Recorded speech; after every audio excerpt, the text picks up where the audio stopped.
What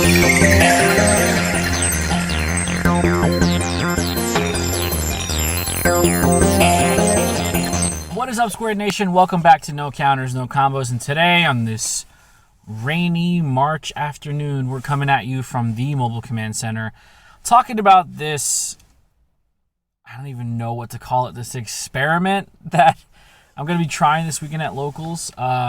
Last week, I put up a poll in our Facebook group and on our YouTube community page, or at least a link for the Facebook group on the YouTube community page, for another leader poll.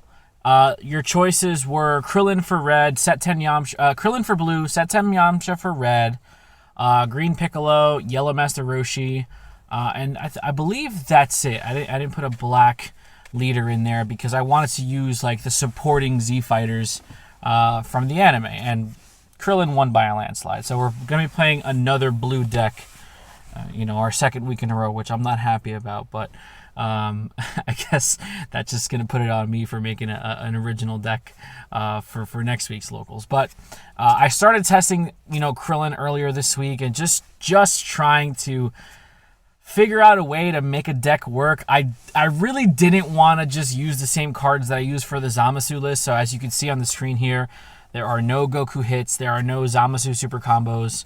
There aren't any Mafuba or Mafuba. So I just kind of wanted to play different stuff. And it's bad. It's pretty bad. But, I thought Zamasu was bad, and I went 2-2 with it. So I guess we'll just see how it works out. But for those of you who have no idea what this leader does, so we have Krillin on the front side with no World Tournament tag, which is a sin in my opinion. But basically he's, attack a leader, draw a card once per turn, and then awaken when you're at 4 or less, untap 1. That's all he does. He doesn't draw, untap 2, he just awakens and untaps 1. And then when he's awakened, we have Stormfist Krillin, activate main once per turn. You can discard a card and give him plus 5k and crit till the end of the turn. Auto, when you attack, draw a card, and then at the end of your turn, draw a card. So he's drawing himself at least 2 cards every turn, which I thought was something worth experimenting with because it does draw a lot of cards. You'll get 12, 14, 16 card hands very easily in this deck. And on the front side also, he does have a self-awakening. When he attacks the leader, you draw a card and you can take up to 1 life. So you do have that ability to self-awaken to get to your backside as quickly or as, controlled as possible. So basically, I just wanted to experiment with just some, I guess, decent blue cards. The secret rare of choice is Supreme Kai of Time because it's 1 energy. You play her for 1 activate battle, activate main, she clears the board. We are playing a secondary like pseudo secret rare and Mirror Creator Absorbed. I just wanted to see if I could catch anybody sleeping with Double Strike Mirror for game. I know that's such an old combo, but if nobody's expecting it, maybe you could sneak in some nice, huge, big damage double strikes for game. And then we're playing 4 Supreme Kai of Time Lights Guide. This is a specific overwhelm for blue. If your leader is blue or red, you overwhelm for 3. You give your leader plus 5k and you draw a card. So it's just more draw, and it makes Krillin really lethal on his awaken side because you can make him 20 with Kai and then make him 25 with his own skill crit, and then you could throw beans or double strikes on it just to make him really hefty. 40k double strike crit with an awakened leader is not out of the realm of possibility. So just some decent cards there. Getting 3 in the drop area is really easy in this deck. That's why you're playing multiples, because you can do it a couple times per game. But if you resolve it once or twice, you're totally fine. We're playing 4 God Ceilings because you kind of have to. It's the best counterplay in the game right now. We're playing 4 Senzu Bean because Senzu Bean, if you're playing a blue deck, you play 4 Senzu Beans. Not 3, 4 Senzu Beans. We're playing 4 the Baby Unison. I just felt I didn't really have anything to do on turn 3.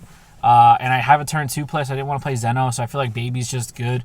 He gives you, card draw. He comes in with 3 markers. He adds 2 right away. So Baby with 5 markers, your opponent has to pay attention to that. And also you can combo it with Golden Grade Ape Avenger. So it's just a really good combination there. Turning off your payable counter skills, you could just play them from your hand for free on your opponent's turn. And then obviously you can go all in and give your leader the 10k and double strike, and then of course the combination on the crit for, to go for game. 4 Vegeta super combos, bottom deck at 4, draw 2, which is pretty self-explanatory. We're playing 4 of the Gotenks that came out in Vicious Rejuvenation.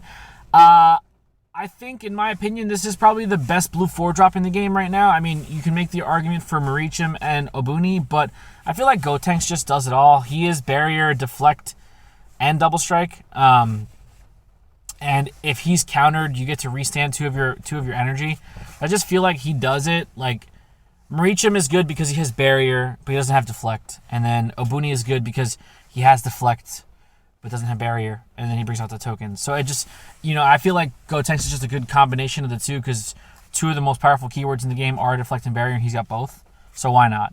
And then we're playing kind of some like old school Kai engine, I guess you can call it.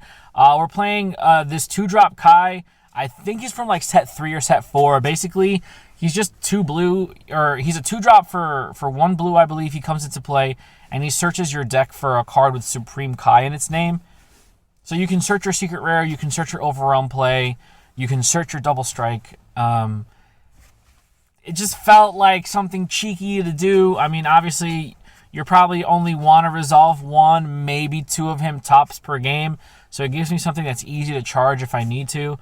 But, I felt like fishing for your overwhelm or your secret rare was just a really good play, especially because you can play your secret rare on 3 energy. So you could search him, play him for 2, search your secret rare, and then your follow-up play next turn, you can activate your secret rare on board already. So I just felt like it was a good idea to try it out and see where it went. So far in testing, I've resolved it a couple times. It's been fine. I've already had the secret rare in hand when I've procced him, so I usually just go find my my double strikers or my overwhelm play. It's just a card. 4-dimension magic, staple for blue. 2 chilled. So chilled is a 1-drop that does nothing except he has an activate battle. You can pay 3 energy. He gets plus 6k for every energy that you have and triple strike. So basically, this guy is a 1-drop finisher. The reason I like him so much is because his skill to finish game at triple strike is activate battle. So if your opponent, has an answer for him, like if it's a counter play or if it's, a negate or whatnot, you don't have to commit that 3 energy to give him the triple strike. You can kind of bait out and see where your opponent's at. Getting somebody down to 3 life is super easy right now with the combination of aggression that you can put on the board as well as your opponent using their life as resource. You also have to remember that Sin awakens at 3 life. So getting your opponent down to 3 is really not that hard. And if you can, put this guy on the board and not have to worry about any blockers or anything like that, you could sneak that triple strike in for game and just shotgun into it. If you're playing against yellow, you got to watch out for Vegeta's Final Flash. But other than that, I mean, it's just a gotcha. It's one of those things like, haha, you can't stop this triple striker coming at you, and just being able to commit only 1 energy to him per minute, at minimum is pretty nice. 4 Intersecting Fates. This is my favorite blue 1-drop right now. I think Intersecting Fates is such a good card. Just generically, it's 1 energy, look at top 2, add 1 to hand, put the other one at the bottom of the deck. In my opinion, like, blue is one of those colors that, unless you're like playing something that's archetype specific, if you're just trying to play good blue stuff deck, there's no real like detrimental 1-drops that you need to play. Yeah, you can make the argument that you could play the Goku or the Vegeta that when they attack they take a life. But that's just like generically good in any deck, right? But if you don't want to play that aggressive strategy and you just kind of want to dig for your pieces, this is a great card because you can look at 2, you can basically correct your next draw, because if you reveal 2 cards, you put 1 in your hand, and then the next card's a dead card, you can just put it at the bottom and see a new card next turn. And at the end of the turn, you get to untap that energy. So it's not like you're tapped out for defense. I think it's a solid turn 1 play. It's my favorite turn 1 for blue right now. I feel like every blue deck I play, like, this is in there. I don't know what's going to shape, like what the meta is going to look like in set 13. Obviously, if you're going to be playing, a blue Gohan, you definitely have a different 1-drop, in regards to that specific strategy. But if you're just playing like good stuff, I think Intersecting Fates is a really good card. And if you are able to pick up a couple of copies, I would definitely try that.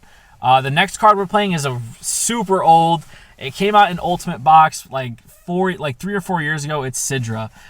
He's a 3-drop, 15k blocker that when he comes into play, you could take a life, and then you can choose one of your opponent's battle cards with a cost equal to or less than your energy and KO it. So I really like this card because A, he's a blocker, so it gives you some defense, but it's spot removal. It's spot removal for blue. Blue doesn't really have like spot removal like that. They have a lot of like choose a card and bottom deck it or like bounce it back to their hand. This straight up just KOs it. So, you know, like if your opponent has a threat on board, you know, and you want to get rid of it and it doesn't have barrier, Sidra's probably a really good way of getting rid of it because he can get rid of cards. Like, there's no cost restriction to a degree, right? As long as you have the correct amount of energy, there's no cost restriction. So if you're playing him later, that's why I'm only playing 3 copies. If you're playing him later in the game, like, he gets more value because the later you play him, the bigger he can KO something. So if they have like a 6-drop on board and you have 6 energy, you can KO that 6-drop as long as it doesn't have barrier. So it's just one of those things where like, hey, you know what, let's try it out. This was my last 3 cards that I added to the deck. So I figured, you know, why not just try it out? And I have a foil playset in my binder somewhere, so I'm going to be flexing with some shiny cards. And then just to round it up, we're playing 2 Piccolo Gohan. This card's really interesting too. You're never going to play it because it's blue-green and 6. You're never going to tap 6 for this guy. But he has an activate main for 1 blue. You could choose 2 of your opponent's battle cards that are 3 or less and put them at the bottom of the deck. It's just really good for decks that go wide. If you're playing against, like, you know, a 3-drop strategy, you know, King Piccolo's is a really good example. Minus the drum, nothing else has barrier in that deck, so you can go ahead and bottom deck their stuff. And then it's hard for them to recover. Like, bouncing stuff back to their hand or putting stuff in the drop area, you know, they could somehow get to it, you know, especially putting stuff back into their hand with their combo skills. But putting it at the bottom of their deck, they're going to have to draw back into it. Unless they attack at the Demon Clan, you know, that's a loss for them, you know, putting stuff back into the deck. So that's, you know, just a thought process there. Playing against Launch, I mean, you play against Launch, they got that Arrival Piccolo, the ones that burns you. Like, if you can't deal with him, you could just shuffle him back to the bottom of the deck, and then obviously Launch draws a crap ton of cards, but Launch doesn't really command a lot of shuffling. So if you're putting them to the bottom of the deck, it's going to take some time for them to fish it back out. And it's just solid, you know. And you're not ignoring barrier, which is rough, but you know, clearing 2 cards that are 3 or less. There's a lot of very impactful, you know, 3 or less cards right now. Obviously 4 is like the God curve, I think, in my opinion. Like, there's so many impactful cards on turn 4, but there's a lot of good 3-drops and 2-drops and 1-drops. And the good thing about this card is it doesn't restrict you to 3. It's 2 cards, 3 or less, bottom deck. So for 1 blue energy for spot removal, like if it's a pesky blocker and you're trying to go for game, you know, I feel like that's got some pretty good value to it. And then of course we're playing 2 Double Strike Kais, or Hidden Power E Supreme Kai, which is, you know, it's getting reprinted in Battle Evolution Booster. So if you're trying to pick up this card, I definitely recommend trying to get that set. But again, you know, you're playing pretty aggressively, you know, in combination with your leader and your battle cards. So just being able to sneak a Double Strike onto a Krillin that already has crit, or, you know, sneaking a Double Strike onto a Mira for game is just really interesting. So that's pretty much it. I really do appreciate you guys taking the time to vote in the polls. I mean, so far we've had 2 blue winners. I mean, if I ever decide to do a poll again, I'm just not going to include blue because I feel like blue is going to win outright every single time. But I really do appreciate the input. I don't know if you guys are purposely picking bad stuff for me to play, but, you know, it's all fun and games, right? You know, nothing's too serious. It's just a local tournament. It's Battle Evolution release weekend, so nothing too major is going on. And, you know, I like playing different or, you know, quote-unquote bad decks because it keeps the game fresh for me when something, you know, really sweaty comes out and I want to play that. So let me know in the comments down below what you guys think about this Krillin list. Obviously, this is nothing that I would take to a regional type event. You know, actually, funny story. When I was building this deck on Shenron's Lair, it gave me the projected price for this deck. This deck's slightly under $1,000, which is ridiculous, like, just to see how much the card value has increased over the past few weeks. I mean, obviously, we're playing secret rares, we're playing, you know, very expensive unisons, very expensive counterplays. These are all cards that obviously most of us own at this point. But just seeing like a $900 price tag on this deck is ridiculous in my opinion. But that's a discussion for another day. Maybe I'll do a challenge someday where I'll try to build the most expensive deck card for card that I possibly can. I think that would be really fun to do. But like I said, let me know what you guys think. Don't forget to like, comment, subscribe. Share this video with everybody out there in the world. I really do appreciate the support of late. We're approaching 2,500 subs, and I couldn't be happier. And please hit that notification bell so you guys can stay up to date with everything No Counters, No Combos. We'll talk to you guys next time. Be there or be squared.